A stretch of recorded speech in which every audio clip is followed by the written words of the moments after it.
Hello student, बेटा last उसमें discuss किया था हमने, कोलिएशन का किया था, देन अलाइंस का किया था। अब हम करेंगे political rights of other backward classes. जो बैकवर्ड क्लासेस थी, जो डिप्रेस क्लासेस था, उनका कैसे राइट्स हुआ। और बैकवर्ड क्लासेस को ओबीसीज भी कहा जाता है। कौन से लोगों को ओबीसीज कहा जाता है? OBCs are the communities other than schedule caste and schedule tribe who suffer from educational and social backwardness. ठीक है जी, जो एजुकेशनली भी पिछड़े हुए थे और सामाजिक रूप से भी पिछड़े हुए थे, उनको क्या बोला गया? अदर बैकवर्ड क्लासेस बोला गया। दैन इसी के अंदर मंडल कमीशन का इशू आता है। मंडल जो रिपोर्ट्स को इम्प्लीमेंट किया गया। अब मंडल कमीशन था क्या? मंडल कमीशन जो सेटअप किया था जनता दल गवर्नमेंट ने किया था in the year 1978।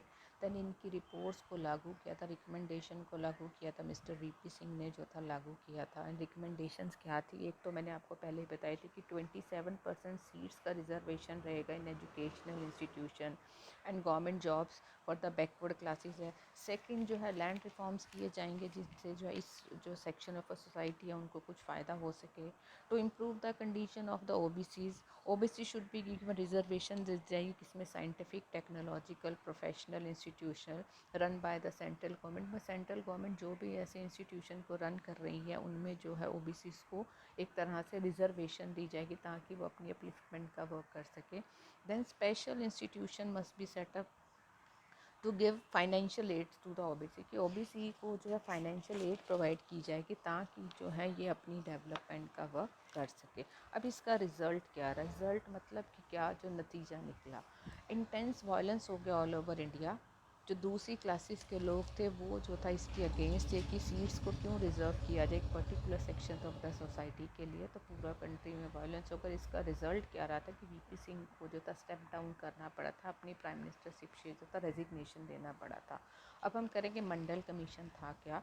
Mandal commission जो था जनता दल गवर्नमेंट ने जब टाइम पीरियड रहा था 1977 से 79 तक, उसमें जो था जनता दल गवर्नमेंट ने इसको फॉर्म किया था।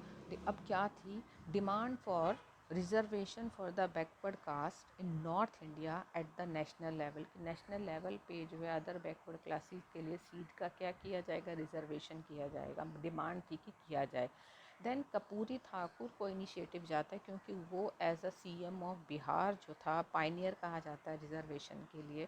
उन्होंने जो था अपनी स्टेट में इस पॉलिसी को इंट्रोड्यूस किया था कि ओबीसीज के लिए सीट्स को रिज़र्व किया जाए। आपको पता होना चाहिए कि इंडिया की टोटल पॉपुलेशन का आधे से बहुत ज़्यादा पार्ट में जो पर्सन है वो ओबीसीज अदर बैकवर्ड क्लासेस से आते हैं।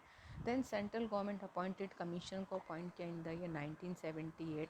Then second time since independence government appointed such commission, इस तरह का कमीशन अपॉइंट किया गया, and also known as second backward class commission.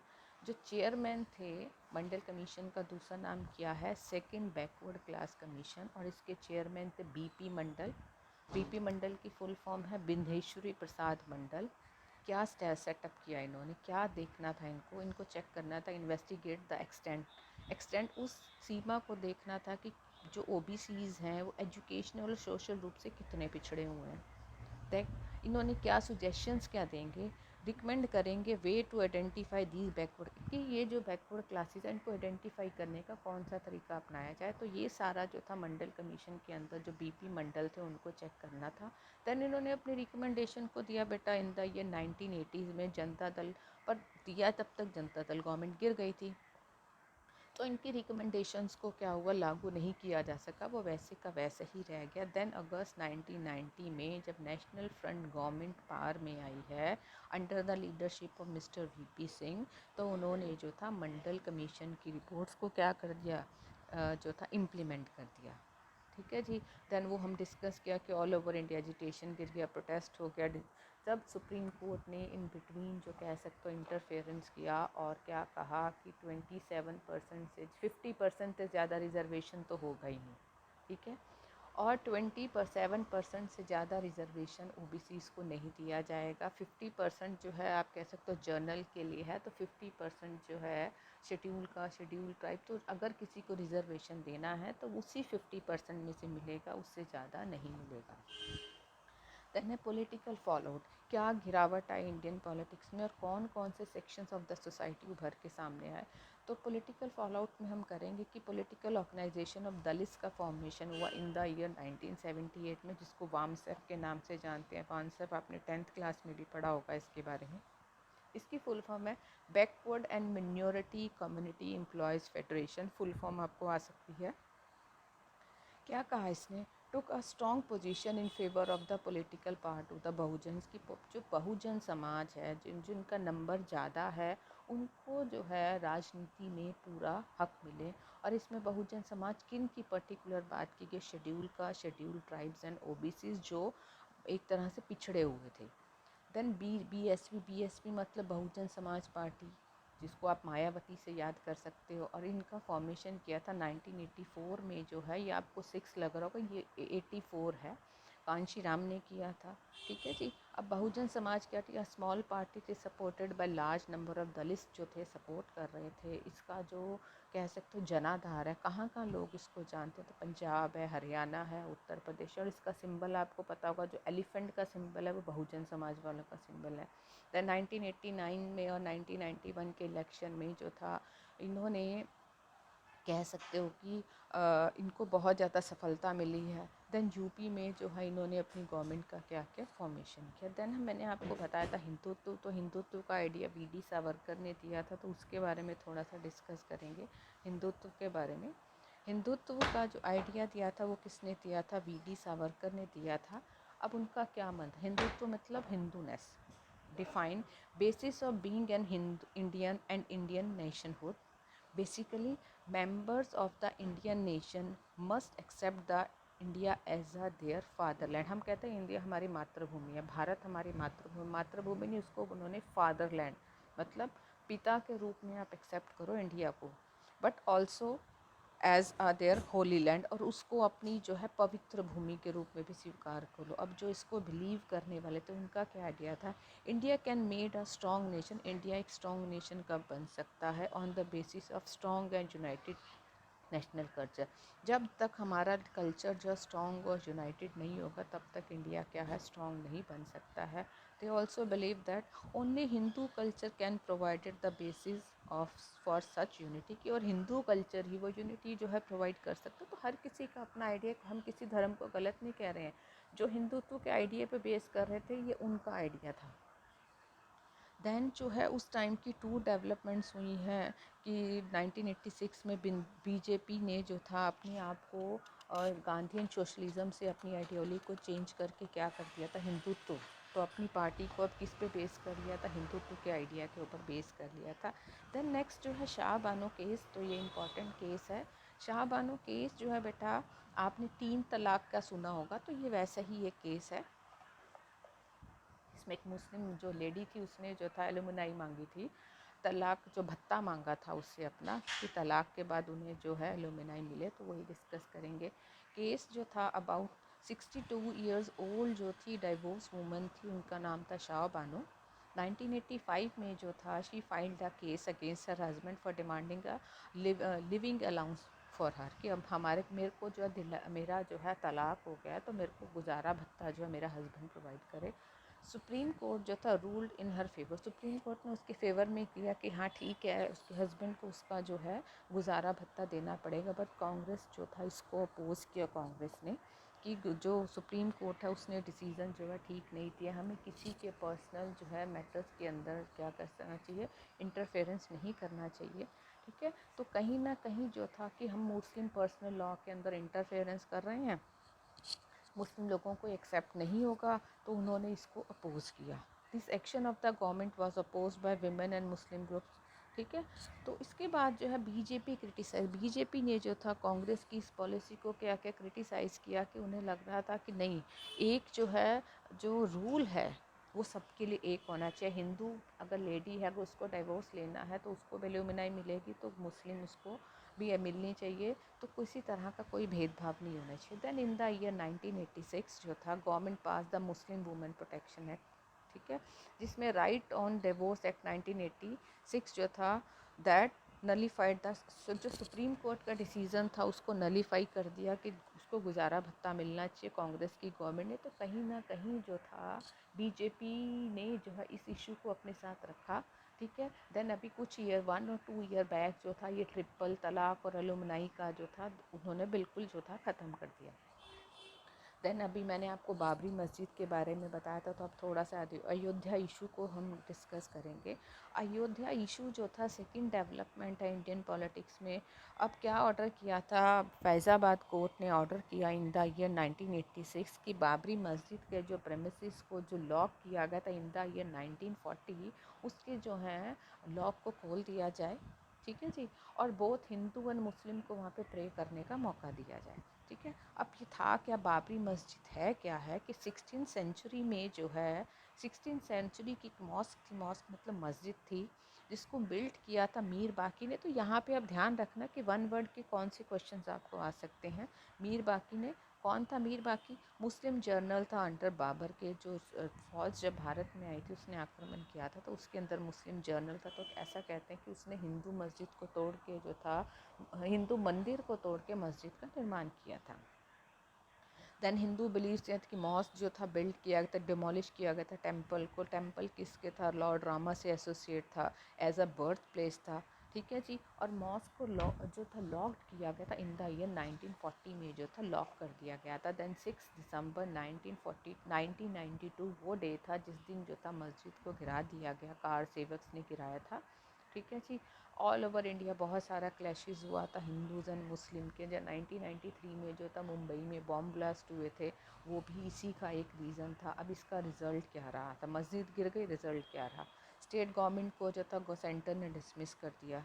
CM के अगेंस्ट जो था मुलायम जो था उस टाइम कल्याण सिंह वहाँ के सीएम थे, उनके अगेंस्ट जो था सुप्रीम कोर्ट में कंटेम्प्ट ऑफ कोर्ट का केस डल गया। रीज़न क्या था कि सुप्रीम कोर्ट ने पहले ही बताया था कि ये एरिया जो है कन्फ्लिक्टेड एरिया है, स्ट्रक्चर कन्फ्लिक्टेड है, तो इस स्ट्रक्चर को जो है प्रोटेक्ट करना है, तो गवर्नमेंट उसको प्रोटेक्ट नहीं कर पाई, तो कुछ डिस्प्यूट रहे।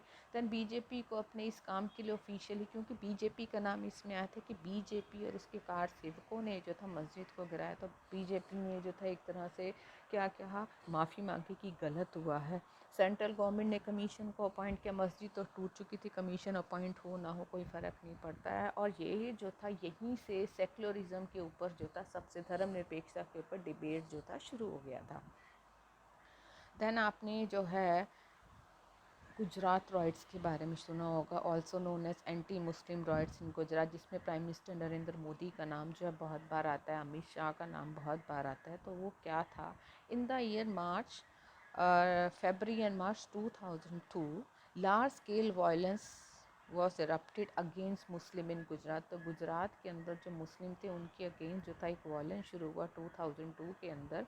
अब ये था क्या, ऐसा जो है एक कौन कह सकते हो, एक अफवाह उड़ी कि एक जो ट्रेन की जो बोगी है कैरिंग कार सेवक फ्रॉम अयोध्या से, जो ऐसा था कि अयोध्या से कार सेवक आ रहे थे एक बोगी के अंदर, ट्रेन के अंदर, उसको जो था बर्न कर दिया, उस बोगी में आग लग गई। रीज़न कुछ भी रहा हो, पर ऐसा कहा जाता है कि गोधरा स्टेशन पे उसको आग लग गई, जिसके अंदर जो था 51 कार सेवक्स की डेथ हो गई। और ऐसा जो था र्यूमर्स फैला, सस्पिक्शन जो सा ऐसा सोचा गया कि इस बोगी को जो आग लगाई है मुस्लिम्स ने लगाई है। People suspected Muslims for setting fire the bogies, जो था उन बोगीज को उन्होंने क्या लगा दी, आग लगा दी। इसका रिजल्ट क्या रहा कि गुजरात में जो था लार्ज स्केल पे वायलेंस हो गया, मुस्लिम्स जो था मारे गए, उसमें अप्रॉक्सीमेटली 1000 के आसपास जो था मुस्लिम लोग मारे गए थे। 1100 देखिए मैंने लिखा मुस्लिम्स जो थे किल हो गए थे। नेशनल ह्यूमन राइट कमीशन ने भी इसको क्रिटिसाइज़ किया था कि गुजरात गवर्नमेंट ने जो है इन दंगों को रोकने में कामयाब नहीं रही है। ठीक है, और सेंट्रल गवर्नमेंट ने क्या कहते हैं, गवर्नमेंट को गिरा दो, पर ऐसा नहीं हुआ था, तो वो चलता रहा था, गवर्नमेंट तो चलती रही। देन जो था गुजरात के असेंबली इलेक्शंस को पोस्टपोन कर दिया गया कि इलेक्शंस नहीं होंगे यहाँ पे। तो ये सारे रीज़न रहे जिसके कारण जो था आप कह सकते हो कि मिस्टर नरेंद्र मोदी का नाम कहीं ना कहीं गुजरात राइट से जुड़ा, और ऑल ओवर जो था एक तरह से उनको कह सकते हो लोगों ने क्रिटिसाइज़ किया था कि एज अ सीएम होते हुए उन्होंने अपनी पावर्स को यूज़ नहीं किया और अपनी जो था स्टेट में इतनी ज़्यादा वायलेंस को भड़कने दिया। तो ये तो था आपका अयोध्या डिस्प्यूट हो गया। देन इसका थोड़ा सा रिज़ल्ट बताऊँ कि रिज़ल्ट क्या रहा था अयोध्या डिस्प्यूट का। इसके अंदर जो था, अच्छा ये तो हो गया हुआ, मैंने आपको बता दिया एंटी मुस्लिम पॉइंट्स, हाँ रिज़ल्ट मैं आपको बता चुकी हूँ।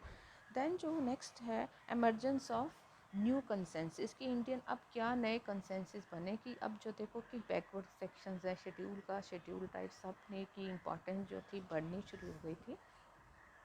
नाउ है पीरियड ऑफ 1980 लाइन का क्या हुआ कि डिक्लाइन ऑफ कांग्रेस, पहले भी कर चुके, कांग्रेस सिस्टम जो था डिक्लाइन हो गया था। राइज ऑफ बीजेपी का राइज हुआ, तो बीजेपी मेन पार्टी भर के सामने आ रही थी। देन 2004 के जब बेटा लोकसभा इलेक्शंस हुए हैं तो कांग्रेस पार्टी जो थी कोलिएशन में एंटर की और उसने अपना कोलिएशन बनाया यूपीए, किसको डिफीट करने के लिए, एनडीए को डिफीट करने के। एनडीए ने अपना कोलिएशन तो 1989 में ही बना लिया था। UPA government form and receive support from the left party, UPA की गवर्नमेंट फॉर्मेशन हुई है और उनको कहीं ना कहीं सपोर्ट मिला, किसका मिला, जो लेफ्ट पार्टीज थी, ठीक है, सीपीआई, उन सब पार्टीज़ का, क्योंकि बीजेपी को किसी तरह से बाहर करना था। देन 2004 के जब इलेक्शंस हुए, witness partial revival of Congress, तो कहीं ना कहीं देखा कि अब कांग्रेस जो है दोबारा से एक पार्टी बन के उभरी है। अब ग्रोइंग कंसेंसस क्या बना, तो ये भी एक इम्पॉर्टेंट टॉपिक है। कंसेंसस मतलब लोगों में क्या जो था आम विचारधारा बनी सबके बीच में। फर्स्ट जो था एग्रीमेंट और न्यू इकोनॉमिक पॉलिसी। अब ये क्या बना कि अगर आपको कंट्री की डेवलपमेंट करनी है तो चाहे वो लेफ़्ट है, चाहे राइट है, चाहे सेंटरिस्ट है, ठीक है। आपको पता है कि डेवलपमेंट के अलग अलग मॉडल थे, कोई मिक्स के फेवर में था, कोई जो था सोशलिज्म के फेवर में था, कोई कैपिटलिज्म के फेवर में था। तो अब क्या एक सिंगल कंसेंसस बना, वो कंसेंसस क्या था कि अगर कंट्री की डेवलपमेंट करनी है तो न्यू इकोनॉमिक पॉलिसी को वी हैव टू कह सकते हो support the new economic policy. Many group जो अपोज कर रहे थे to the new economic policy, but most political party support, तो most of the political parties ने क्या क्या सपोर्ट किया कि अगर कंट्री को डेवलप करना है तो हमें जो है न्यू इकोनॉमिक पॉलिसी को सपोर्ट करना पड़ेगा।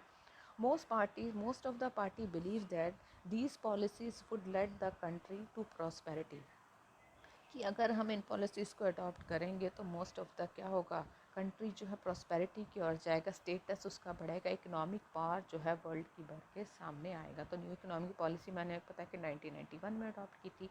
सेकंड जो क्या कंसेंसस रहा, acceptance of the political and the social claims of backward class, अब एक्सेप्ट किया जाने लगा कि जो वीकर सेक्शन, जो depress classes of the society, उनको साइडलाइन नहीं किया जा सकता है, ठीक है जी। उनको भी पॉलिटिक्स में जो है हमें पूरा हक देना पड़ेगा, उनको भी रिकॉग्निशन देनी पड़ेगी, सोशल और पॉलिटिकल क्लेम जो है उनको साइडलाइन नहीं किया जा सकता। देन उन्होंने अपनी अपनी पॉलिटिकल पार्टीज़ बना ली। देन उनके लिए रिजर्वेशन की गई, एम्प्लॉयमेंट, चाहे एजुकेशनल इंस्टीट्यूशन थे, चाहे एम्प्लॉयमेंट था। देन एडुकेट पावर भी था, उनको शेयर देना पड़ा। एंड देन नेक्स्ट कंसेंसस क्या बना, the role of state parties, कि अब जो था स्टेट पार्टीज, रीजनल पार्टीज़ में, जब मैंने इंट्रोडक्शन बताई तो उसके अंदर ये टॉपिक आपको मैंने बताया था कि जो रोल ऑफ स्टेट पार्टीज़ था वो भी क्या हो गया, इंक्रीज़ कर गया। कि अब जो है जो सेंटर में गवर्नमेंट बनेगी उसमें कहीं ना कहीं जो है state parties important role play करेंगी। जैसे एनडीए है बट बीजेपी के साथ अकाली दल है, कई स्टेट पार्टीज़ जो हैं जुड़ी हुई है। तो आपको पता होगा कि जो है शिवसेना भी साथ ही बाद में वो अलग होगी, बट जो स्टेट पार्टीज़ हैं वो इम्पोर्टेंट रोल प्ले करती हैं। डिस्टिंक्शन है स्टेट और नेशनल पार्टीज़ हैं कि लेवल की पार्टीज़ हैं। अब जो हैं जो डिफरेंस था स्टेट और नेशनल लेवल की पार्टीज़ में वो जो था कम हो गया। दैन जो था state parties are sharing power at the national level, state parties अपनी पावर को शेयर करें नेशनल लेवल पे, and have played a central role in the country's politics from last 20 year, पिछले 20 सालों से कंट्री की पॉलिटिक्स में इंपॉर्टेंट रोल प्ले कर रही हैं। कौन प्ले कर रही हैं, आपकी state parties. Then next consensus क्या बना, emphasis on pragmatic consideration rather than ideological, सब जो थे अब प्रैक्टिकल हो गए, एक जैसी अप्रोच अपनाई, आइडियोलॉजीज़ को साइड लाइन कर दिया गया कि अगर आइडियोलॉजी सब नहीं वर्क करेंगी, सब पॉलिटिकल पार्टीज़ की एक आइडियोलॉजी थी कि गवर्नमेंट का फॉर्मेशन करना है, कंट्री की डेवलपमेंट करना है, पॉलिटिकल अलाइंसेस का फॉर्मेशन करना है, आइडियोलॉजीज़ चाहे जैसे मर्जी भी हों, ठीक है जी। अब हरियाणा में देखो बीजेपी ने जो है चौटाला से फॉर्मेशन मिल के जो है कह सकते हो गवर्नमेंट का फॉर्मेशन, दोनों की आइडियोलॉजीज अलग अलग थी बट गवर्नमेंट का फॉर्मेशन किया उन्होंने, अब गवर्नमेंट चला रहे हैं वो। देन है coalition, Coalition shifted its focus from political parties from ideological differences to power sharing arrangement, कि अब आइडियोलॉजिकल डिफरेंसेस को साइड लाइन कर दी, अब किस पे ध्यान देगा, पावर शेयरिंग एग्रीमेंट्स के ऊपर, कि पावर को कैसे शेयर किया जाएगा। पार्टीज़ जैसे एनडीए नॉट एग्रीड विद, जब एनडीए जो है कि बहुत सारी पार्टीज़ बीजेपी की हिंदुत्व की आइडियोलॉजी से सेटिस्फाइड नहीं है, पर फिर भी गवर्नमेंट के उनके अंदर हैं, यार they came together and form the government, फिर भी वो क्या हुई है, पार में आई है और उन्होंने किसका फॉर्मेशन किया है, गवर्नमेंट का फॉर्मेशन किया है। ओके बेटा, नेक्स्ट जो टॉपिक है हम नेक्स्ट क्लास में डिस्कस करेंगे। Thank you.